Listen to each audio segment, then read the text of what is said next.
Terrific. Okay, it is still 3:45 and Murphy Brothers Contracting welcomes you to 15 minutes with our bonus presentation. Great information to help your business succeed. However, no credit given. I'm Michael Murphy, and before I introduce our speaker, just a reminder, you're all going to be on mute.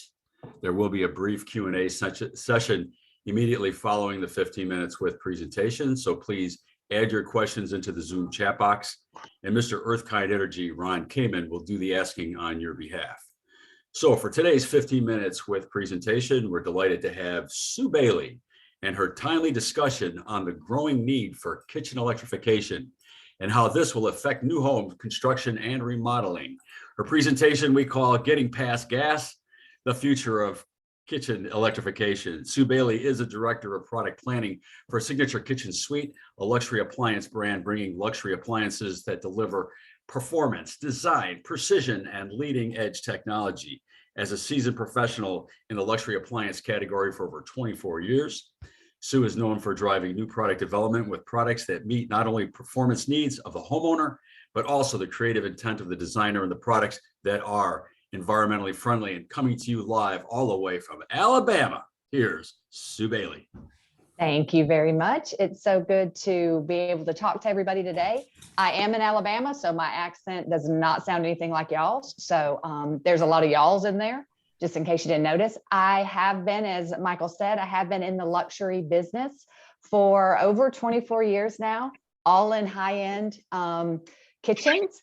My husband, though, who is also a product designer, is now for the past 6 years, does kitchen and bath remodeling high end. So I do totally understand kind of that whole construction, building, appliance, all of that side. But what I wanted to talk about today, because we've got Earth Day tomorrow, is this electrification push that we're seeing really big on the West Coast. Seeing it a lot up in even the New York, Boston area also. So I just wanted to give you guys a little bit of information on it, on how if you're going to be forced to do this, or if you have a client that wants to have an all electric house, you know, how can you do this and do it well?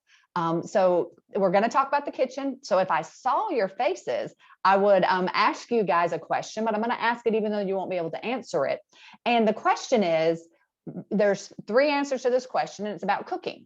The first part is, how many of you either can cook and like to cook? And there's a group of you that right now are raising your hand. You love to cook.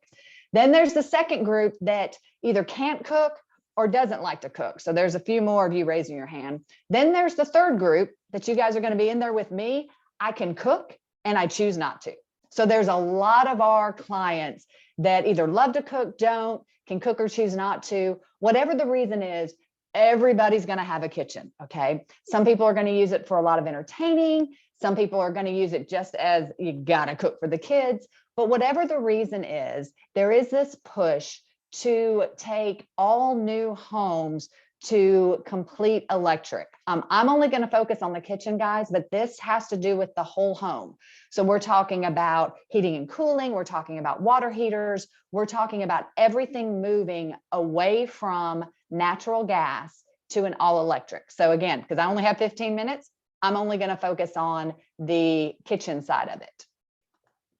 So I'm going to give you the reason why there is this big push, which, as you can imagine, did start with our wonderful state of California. So what you're going to see is that it is the exposure to the pollutants. We think about it outside, right? We all are worried about our air quality and everything outside, when actually inside, it's you have the greater chance of pollutants. And, you know, I hate this statement, which isn't great, since Americans spend 90% of their time inside. As I was putting the presentation together, as soon as I wrote that, I went outside for a little while, because we all do. We all spend a lot of time inside, either at work, at home, all of that. So we're spending a lot of our time in there, and the pollutants that are in our home have become greater. Now, the Environmental Protection Agency, which you guys all know is the EPA, states that the indoor pollution levels may be 2 to 5 times and sometimes 100 times higher than they are outside. One of the most common sources of indoor air pollution is what's sitting in your kitchen, a gas appliance. Now, guys, again, 24 years, high-end appliances. We built this market on gas cooking. if I had you guys in front of me and I asked you how many of you have a gas cooktop, range, stove, something, the majority of you would raise your hand, okay? If you have electric, a lot of times it's because it's what came in the house. The choice has always been gas. It's what our chefs always cooked on. We all know why we love it, but that's what the majority of people have. I thought this was a great statement. More than 40 million US homes contain a gas cooking appliance. And as I was just saying, it is often the preferred choice of those of us that, or those of you, that do like to cook. What you see there is a very standard luxury 6-burner range. The top is gas, the oven is gas. It's a great performing piece. It is in the luxury market, guys. The 366B is the best-selling range that's out there. There's a ton of these that are actually out there. So let's go on to why. So the why that this group that started kind of in California and is looking for electrification, here's their reasons behind why they feel it's important, as we just covered on the slide before, that we reduce this indoor air pollution, okay? Now, notice this, that the homes that have gas cooking have nitrogen dioxide concentrations that are 50 to 400% higher than homes with electric stoves, okay? The EPA, again, has recently strengthened its assessment of this nitrogen dioxide. Some of you are probably the big chemical people. I'm not one of them. The fact that I actually said that right is kind of amazing. This though, I have two kids. I have 2 grown daughters. Some of you have young kids. This one was something that really hit me, that children are more vulnerable to air pollution due to several factors. Notice what I underlined.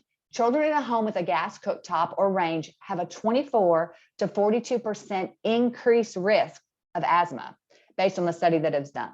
And as homes with gas stoves have approximately 50 to 400% more NO2 concentrate, it's just could be one of the reasons that we find asthma increases in some children. The other reason that I really like an electric kitchen, and I'm going to tell you guys on one particular type of electric kitchen in a minute, is the safety that you get and the reduced cooking related injuries. Children experience over 40% of the cooking related injuries in the United States. Any of you that have had small kids like me, how many times have you slapped your back of your baby's hand? No, hot, hot, no. We're trying, anytime we open the oven door, we try to make sure that they are nowhere around. It's because 40% of the cooking related injuries are to children. And the majority of that is hot surface parts, okay? This is why we as manufacturers have to go through all the testing we do to make sure that that oven door to the touch is not hot. But it's those kids who reach on the top, they grab the pan, they touch the grate that's holding all the heat. Any of these things relate to additional injuries. The one I'm going to talk about for the time that I have today is induction cooktops. Guys, because I was such a big proponent of the gas, me making the move to induction took not as long as you would think, because it truly is such a great way to actually cook. And we're going to go into that in just a minute. I'm going to give you guys a little more information on that. The induction cooktops also have safety options, such as an overheat sensor. It will automatically shut off if there's not a pan in contact with it. So some great safety things. This one's very important too. The lack of an open flame or the red hot elements, like you see if you're using an electric cooktop, greatly reduce the chance of cooktop fire since there's no source of ignition. I'm going to talk about induction again in just a minute. So you don't have any of the flammable things to the wooden spoons, the towels, any of those things that you might have. Again, I mentioned a minute ago, automatic timer, shut off, those sort of things you do have when it comes to some of these cooktops. And this is the reason that we have these counties and municipalities that are pushing towards this electrification of the kitchen. Now, here's the good news. I've told you all the reasons why we've got to. There are some of us that go, I do not want to give up my natural gas. Guys, I will tell you, if you asked me, should I have natural gas cooktop or should I have induction?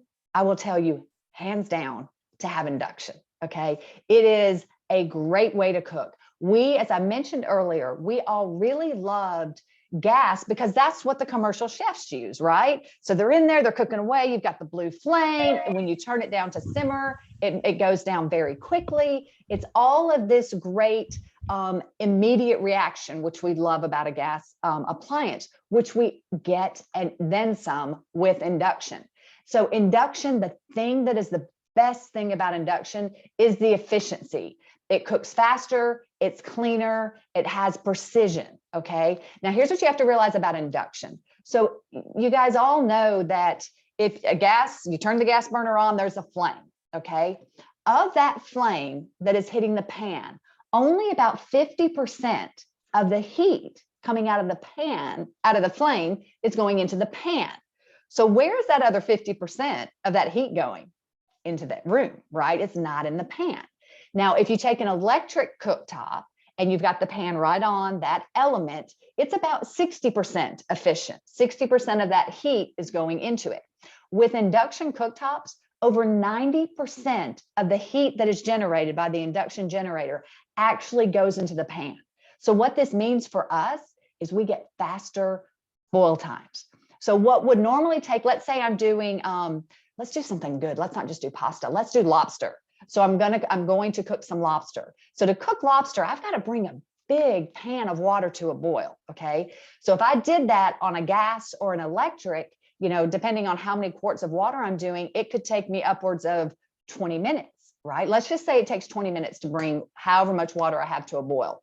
If I do it on an induction cooktop, it will take about 10 minutes. It is twice as fast as gas or electric. And you don't get all this extra heat in your kitchen. It all goes directly into it. So one thing I do like to tell people is it makes the boil time faster. It makes the searing even better. What it doesn't do is change the amount of time you have to cook. If your pasta has to cook 10 minutes, it still has to cook 10 minutes on an induction cooktop. But what you cut down on is the amount of time it takes for that water to actually get to temp with that. Clean up, guys. I've already said I don't love to cook. What I like even less than cooking is cleaning up. The thing that is so great about induction is, as you can see, and that is one of our SKS induction cooktops right there, it is a clean piece of glass. Nothing easier than cleaning glass than squirting it with glass cleaner and wiping it off.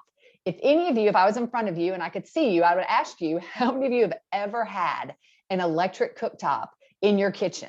If you raised your hand, then you know what that means. The minute the pot boils over or something happens, it gets attached to your glass surface. You're having to put some ceramibrite, use a scraper to get it off.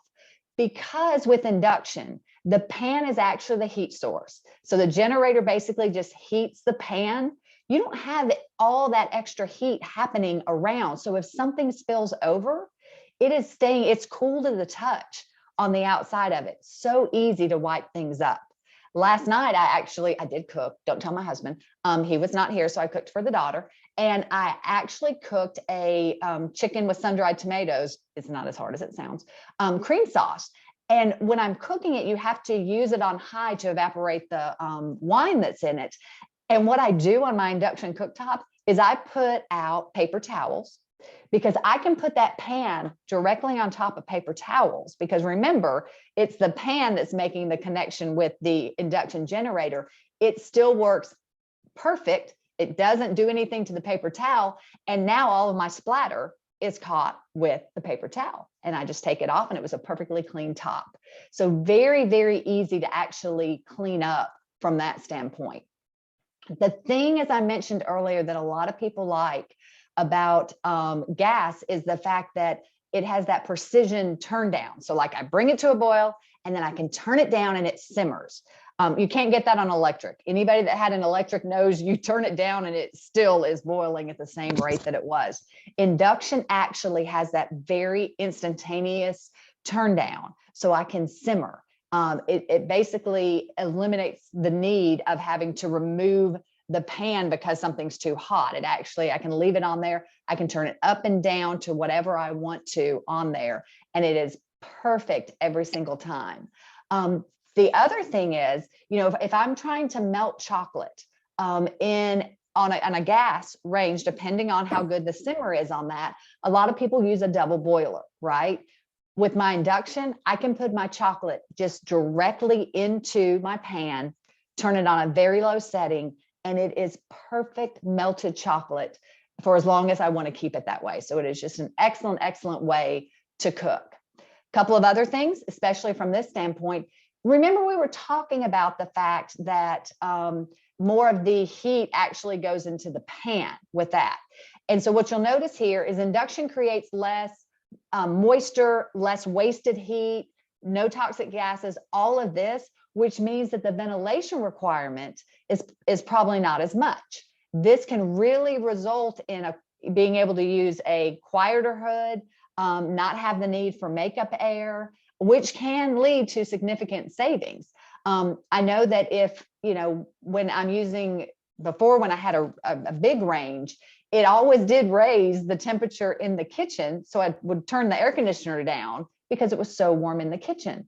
Pay attention the next time you go into any restaurant, in the city or wherever, and notice if they're using induction. A lot of commercial kitchens have gone to induction because of this heat factor, not just the cooking benefit, but actually the heat that it keeps from being in the kitchen, which is my next point. Temperature control, reduced moisture means that the kitchen environment is much more comfortable. I can remember when my mom would cook, and she was a good cook, unlike me, and she would always end up opening the windows because it was so warm in the kitchen from the gas burners that she had and that she was using. So that is a great one. This for me is another point. So remember me telling you that induction, because it is using the pan as the heat source, what actually happens is the cooktop surface does not get as hot, and it cools down faster than typical electric cooktops, which you can remember would take forever to cool down. And even gas with those big grates, those can stay hot for a while.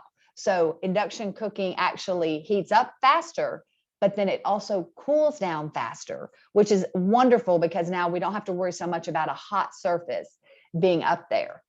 Couple of other things. You guys are probably nothing like I am with this, but I seem to now start doing something and can't remember exactly what I was doing. And so I end up kind of all over the place. The thing I love about my induction cooktop is I'm cooking, I take the pan off. Let's say I forget to turn the burner off because, there's no flame. There's nothing that really tells me other than, an indicator light that it's on. If I don't put a pan back on that element within 60 seconds, it's going to automatically shut the unit off. Okay. So this is great for any of us that have kids that are concerned that, well, what happens if my child lays, a metal spatula up there or something to that effect? After 60 seconds, it will automatically shut off and you have to reset the cooktop. So again, just a great little safety feature from that standpoint. And then the other thing I do love, especially with a lot of the new induction cooktops, a lot of the induction cooktops are touch control, okay, which you really can't do with a gas. You have to have that knob that kind of helps that out. This gives us a lot of opportunity for some app-driven controls, some timers and things that you don't usually see from that standpoint. I do think I have used my 15 minutes of time from there. I do just want to mention, we have talked about the kitchen a lot.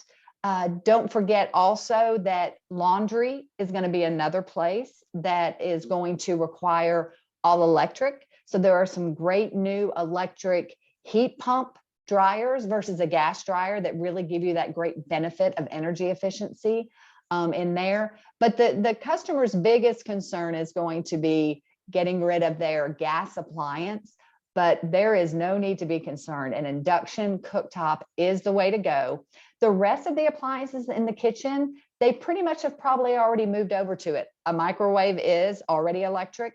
Most people are using electric ovens from that standpoint. Your hood's electric, your dishwasher's electric, your refrigerator's electric. So really the cooking surface was the only piece that's going to have a change.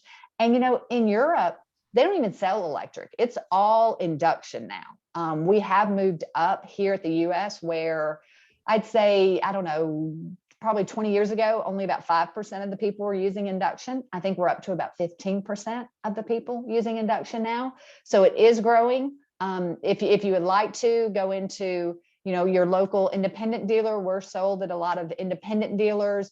Go online and read a little bit more on our website about induction. And if you ever have any questions about it, you can always email me or let me know. And I think now is the time for any questions we might have. Is that correct? Oh, you're doing good. You've got about 9 minutes. Okay, well, good. So do we have any questions from anybody? Yes, we do. I'm going to stop your sharing there. And actually, I'm going to stop my sharing too. There we go. So yes, a few different questions. Here we go. So first, do you need special pots for induction cooking? That is always such a great question. And I didn't go into a lot of the chemistry of it, but what happens is that the induction generator is working with the iron in the pan. So yes, there does have to be an iron base to the pan. But the good news with that is any of your high-end cookware pretty much is already going to have the iron in there. If you're unsure, all you have to do is take a magnet, stick it to the bottom of your pan. If it sticks, then you know it's magnetic.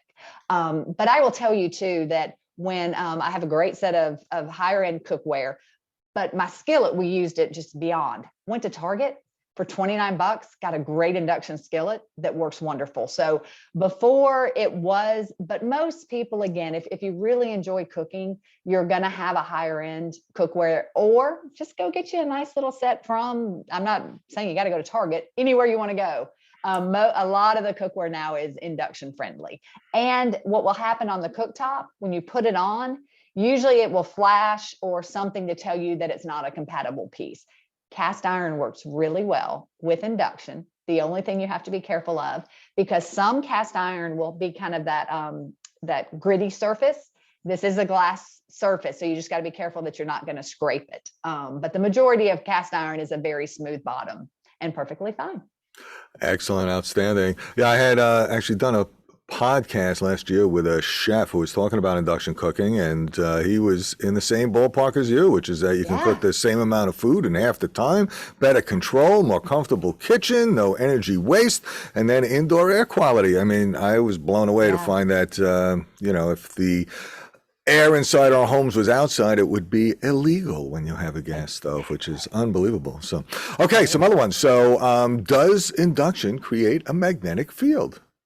Oh, yes. So I love that. And the question usually stems from what happens with someone with a pacemaker or something else from that standpoint. And it does, but here's what you have to remember. In order for it to work, it has to have that direct contact. So unless your person with the pacemaker, and it has to be like an older pacemaker, wants to lay down across the induction cooktop while you turn that burner on, we're perfectly fine. Not an issue whatsoever. So if your wife asks you to do that, then you might need to be concerned. You may have some other concerns, So, hey, honey, just lie across the induction stovetop. I'm going to turn it on for a second. We'll see how it impacts your pacemaker. Yeah. That's great. Yeah. Oh, well. Oops, a little bit of an accident there. All right. How about the efficiency of electric ovens? Yes. So again, very efficient. Here's what we know. I also love gas ovens. Okay. The thing we love about gas ovens is that because they're gas, they have more moisture in them, right? So the things we cook in a gas oven tend to be more, they feel moist. That's where the meats are moister, even your breads are moister. The problem with a gas oven tends to be that swing is a little bit more, right? The thing a gas oven also doesn't do is it doesn't multiple rack bake well, because most of the heat's coming off of the bottom element, right? And so you don't get multiple rack. What an electric oven does is it actually holds the temperature a little tighter, right? So there's not as much of a swing in between the two of them. And most of the electric ovens have the convection, the true convection, which allows you to do multiple racks. So if I'm able to cook 3 racks of cookies at one time versus having to do single racks in the gas oven or change them around positioning in a gas oven, much more energy efficient to do it that way. Outstanding. All right. How about, does aluminum cookware work on induction tops? has to have the iron base. So most of the time you're going to find that a lot of cookware is more than one ply, right? So if it's a single ply aluminum, nope, not going to work. Glass, not going to work. There has to be that level of iron. And, if you look at cookwares, a lot of times you'll see there's 3 ply, there's 5 ply, there's 7 ply.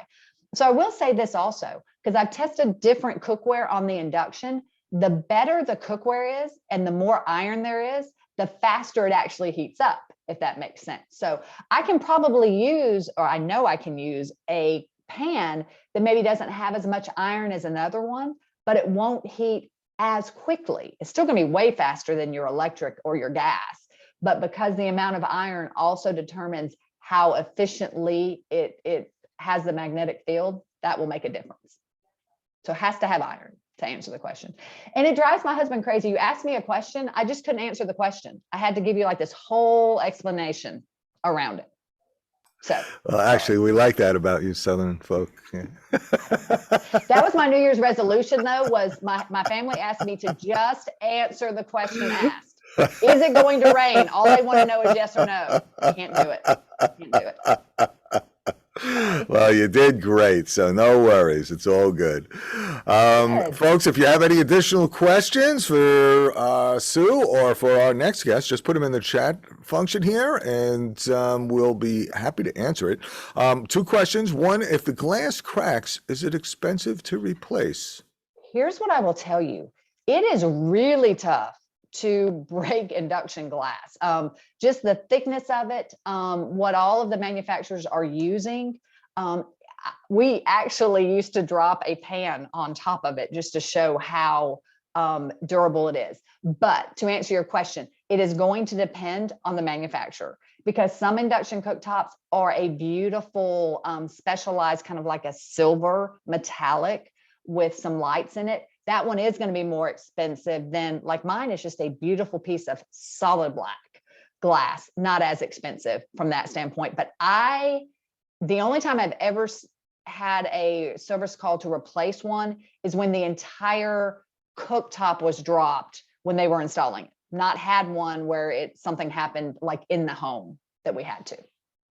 Great. And last question, where is your website for more information? It is signaturekitchensuite.com. So that is where we are. And actually, if you could put that into the chat function for everybody, that'd be great. I will do it. That'd be wonderful. Thank you very much. Yes. Michael, back to you, sir. Terrific presentation, Sue. If anybody came in a little late on that presentation and you'd like a recording of Sue Bailey's presentation today, we'll give you Sue's email address later and you can ask Sue for it directly. It's all her property. Well, it's almost 4:15. Is it? We're getting a little close. Happy early Earth Day, or early happy Earth Day to y'all. The Earth Day was instituted 52 years ago during the Nixon administration, which is kind of an unusual fun fact. Also, during the Nixon administration, the Environmental Protection Agency was also instituted. So must have been Tricky Dick must have been having some interesting things going on in his administration when those things happened. But anyways, because it's Earth Day, we're going to turn it over to Ron Kamen to do his commercial for Earthkind Energy. So Ron, take it away. Oh, I get it first. Wow, thank you so much. Well, also there was the Clean Air Act was passed, the Clean Water Act was passed, and a whole host of things came out of that first Earth Day in 1970. And if anyone wants to hear the co-founder, one of the directors, the original organizers of Earth Day, and a interview with him on the awesome Earthkind podcast, you can check out Dennis Hayes, who a number of years later is still active in the movement, doing great stuff. But for now, let's see if I could share my screen here. Thank you very much to everybody, especially the Murphy brothers, for our presentation today. And just to give you guys a sense, so I'm Ron Kamen with Earthkind Energy. We represent primarily commercial property owners, although sometimes large homeowners, in clean energy transformations that reduce energy costs and carbon footprints. And just give you a couple of examples. In Westchester in particular right now, everyone is concerned about rising energy rates, right? Massive increases in electricity, heating and cooling, as well as transportation. And what we see is if you're a commercial customer in Con Ed territory, you're paying about 14 cents a kilowatt hour.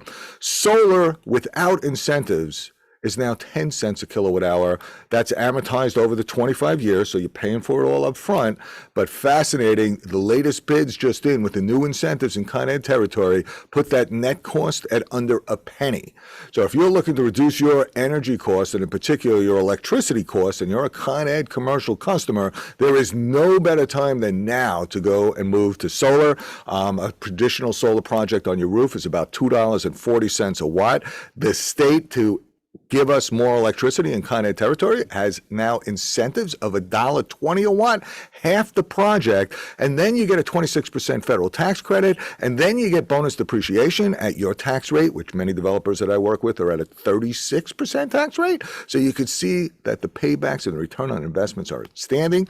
And then, of course, if you look at your gas rates and the rising increases in gases, and you have a regular gas car going 12,000 miles a year at 25 miles a gallon, it would cost you $1,900. An electric vehicle doing the same amount of driving would only cost you $1,000, even at Con Ed rates. And if you had on-site solar, you'd be at $400 a year, plus no oil changes, no transmission fluid, 20 moving parts instead of 2,000, much less maintenance. And last but not least, this is a typical 100,000 square foot property, office building, and their annual cost for heating is about $110,000. If you move to take out your air conditioner and put in an air source heat pump in its place, you get the air conditioning, but during the winter, you also get heat, and you save about 50%. And in addition, if again, you go to geothermal and use the heat beneath our feet, the energy that the earth has been absorbing for billions of years, you reduce that cost even more dramatically, and now you're down to an 80% reduction. So I'm Ron Kamen, Earth Kind Energy Consulting. Go clean, save green, don't leave any money on the table. Find out where these incentives are. How do you get an outstanding return on your investment? And thank you very much for this opportunity, Michael and all.